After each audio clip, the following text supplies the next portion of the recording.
France's most repressed political group, the Yellow Vests, have just premiered what they are calling Season 2. In some 300 cities and towns, they have planned to demonstrate in mass numbers for the first time in more than 1.5 years due to the coronavirus restrictions.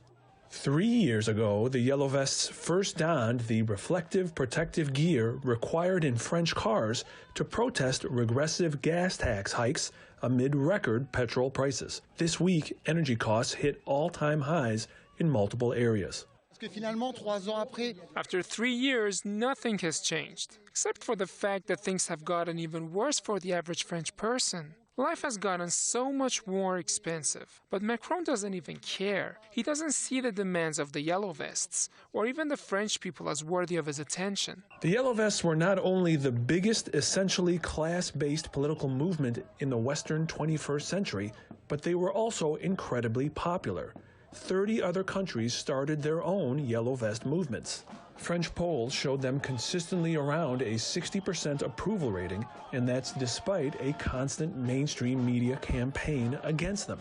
They were falsely smeared with charges of xenophobia, but they held marches against anti-Semitism while their Paris demonstration was led by a banner of a Muslim woman wearing a hijab. President Emmanuel Macron's hardline policy against them provoked international condemnation. From November 2018 until June 2019, nearly every Saturday in Paris was a scene of massive state repression.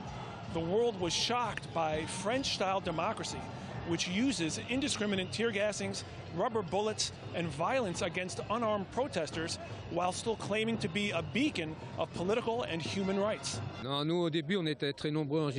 We were so numerous in the beginning, but when people began to see how violent and ferocious the government repressed the Yellow Vests, then many got too scared to protest. The government did everything they could to make us disappear, just so they can govern us according to their selfish whims. The Yellow Vests' list of major demands are basically a call for an entire rethink of French politics, with everything from leaving the European Union, Eurozone, and NATO to redistribution of France's enormous wealth to green energy requiring open public debates and referendums.